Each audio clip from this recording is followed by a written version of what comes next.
ದಕ್ಷಿಣ ಕನ್ನಡ ಈಜು ಸಂಸ್ಥೆಯ ವತಿಯಿಂದ 2024-25ನೇ ಸಾಲಿನಲ್ಲಿ ಸುಮಾರು 1,75,000 ರೂಪಾಯಿಗಳ ನಗದು ಬಹುಮಾನವನ್ನು ರಾಷ್ಟ್ರ ಮಟ್ಟದಲ್ಲಿ ಪದಕ ವಿಜೇತ ದಕ್ಷಿಣ ಕನ್ನಡ ಜಿಲ್ಲೆಯ 60 ಈಜುಪಟುಗಳಿಗೆ ಮತ್ತು 8 ಈಜು ತರಬೇತುದಾರರಿಗೆ ಸ್ಮರಣಿಕೆಯೊಂದಿಗೆ ಮುಖ್ಯ ಅತಿಥಿಗಳಾದ ಪನಾಮಾ ಕಾರ್ಪೊರೇಷನ್ನ ಸಿಇಒ ವಿವೇಕ್ ರಾಜ್ ಪೂಜಾರಿ ಅವರು ವಿತರಿಸಿದರು.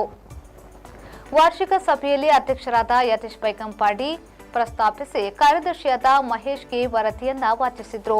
ಕೋಶಾಧಿಕಾರಿ ಕಣ್ಣಂಡಿ ಲೆಕ್ಕಪತ್ರ ಮಂಡಿಸಿ ಶ್ರೀಮತಿ ಶೆರ್ಲಿ ರೇಗು ವಂದಿಸಿದರು.